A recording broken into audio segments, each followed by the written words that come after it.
আহ definitely যে কোনো ম্যাচে আমরাও খেলবো জেতার জন্য। আহ, সাথে যেহেতু আমাদের খুব একটা বেশি সময়ও নেই, সিরিজ পরেই বিগ ইভেন্ট এশিয়া কাপ। আমার মনে হয় বিফোর এশিয়া কাপ এটা একটা খুবই ভালো সিরিজ হবে অ্যাজ এ বাংলাদেশ টিমের জন্য, বিকজ অলমোস্ট সিমিলার কন্ডিশনে ওখানে থাকার চান্স বেশি। সো আমার মনে হয় এই সিরিজ থেকে আমরা একটা আহ, ভালো জিনিস নিয়ে যেতে পারবো এশিয়া কাপের জন্য। খুবই ভালো উইকেট, ব্যাটিং বোলিং বোথ সাইডের জন্য খুব ভালো হবে। এবং একটা আইডিয়াল ক্রিকেট ম্যাচের জন্য যেরকম উইকেট হওয়া উচিত আমার মনে হয় এটাই আশা করবো আমরা এখানে, সেটাই পাওয়া যাবে। প্র্যাকটিস খুবই ভালো হয়েছে। আহ, দেখেন, আহ, কেউ আসে তো 2-3 দিনে ফুল চেঞ্জ করে দিতে পারবে না, বাট তার কিছু থট প্রসেস ছিল প্র্যাকটিসের, যেগুলো নতুন মনে হয়েছে আমাদের কাছে। আমরা কাজ করেছি। দেখা যাক বাদ বাকিটা, এখনও তো ম্যাচ খেলিনি। সে আসার পরে আমাদের একটা ম্যাচও হয়নি, সো নেদারল্যান্ডের সিরিজ দিয়েই দেখা যাবে যে বাংলাদেশ টিম এখান থেকে কতখানি ডেভেলপ করেছে। না, জার্নিটা খুবই ভালো ছিল। আমি পাকিস্তান সিরিজের সময় বলেছিলাম যে আমাদের একটা ব্রেক থাকবে এবং ফিটনেস অনেক বড়, এখনকার ক্রিকেটে অনেক বড় একটা জিনিস। যেটা আমরা করেছি, ফিটনেসের প্রতি ফোকাস ছিল আমাদের সবার।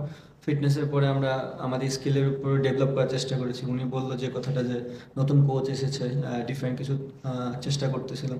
সো ওভারঅল আমি যদি দেখি আমাদের প্রিপারেশন ভেরি গুড।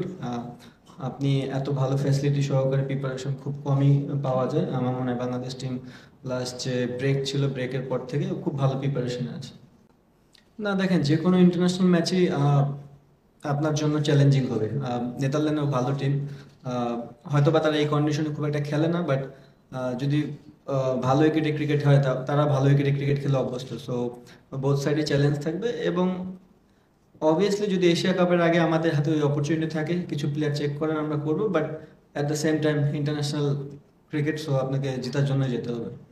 এশিয়া কাপে যখন খেলবেন ডিফারেন্ট টিম থাকবে, সে টিম তো আমরা এখানে আনতে পারবো না, বাট অলমোস্ট সিমিলার কন্ডিশন থাকবে আমার কাছে মনে হয়। কারণ আমরা সবাই জানি আবুধাবি ব্যাটিং ফ্রেন্ডলি উইকেট, সিলেটও অনেকটাই batting friendly wicket. So similarity যদি আমি দেখতে চাই তাহলে ওই দিক দিয়ে থাকবে। আর অবভিয়াসলি আপনি যে কথাটা বললেন যে 200-250 রান করাটা একটা হ্যাবিটেরও বিষয়, আমরা যদি করতে পারি খুবই ভালো। না করতে পারলেও আমরা ওই ওই ধারাবাহিকতা চেষ্টা করবো যেখানে ওইখানে কিভাবে পৌঁছানো যায়। না, ফার্স্ট অফ অল ইন্টারন্যাশনাল ক্রিকেটে এমন কোনো দল নেই যে ছোট। সো আমরা আমরা সবসময় খেলি জেতার জন্য, এবং অদূর ভবিষ্যতে যতগুলো গেম খেলবো সব জেতার জন্যই যাবো। বাট যে জিনিসটা বললেন আপনি, কি বললেন জানিস? না না, ঝুঁকি না জিনিসটা। বাংলাদেশ এর আগেও অনেক টিমের কাছে হেরেছে, নতুন কোনো কিছু না।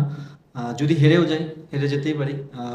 দুইটা দলই খেলতে এসেছে, একটা টিম জিতবে একটা টিম হারবে, বাট আমরা কতটা ক্রিকেট ভালো খেলতে পারতেছি এটা হচ্ছে দেখার বিষয় নয়। ফ্ল্যাগ লাইট কেমন? না, কয়েকদিন প্র্যাকটিস করলাম ভালো, বাট আর একটু লাইট যদি বাড়ানো যায় তাহলে অবশ্যই আরো ভালো, বাট বেটার দেন মিরপুর। 1-2 দিন সেশনে আপনি আসলে খুব একটা ডেভেলপ করতে পারবেন না। আমরা যারা ক্রিকেট এখানে খেলি অলমোস্ট 7-8 বছর ধরে হয়ে গেছে, কারো কারো 10 বছর হয়ে গেছে।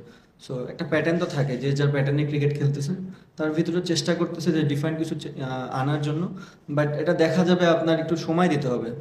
কোনো কিছু তো 1 দিনে 2 দিনে চেঞ্জ হয়ে যায় না। যদি একটু সময় কন্টিনিউ আমরা ওই ফোকাসে থাকতে পারি, হয়তো বা অদূর ভবিষ্যতে চেঞ্জ হবে। দেখেন, টিম তো দিয়ে দিয়েছে, এটা আপনারাও জানেন।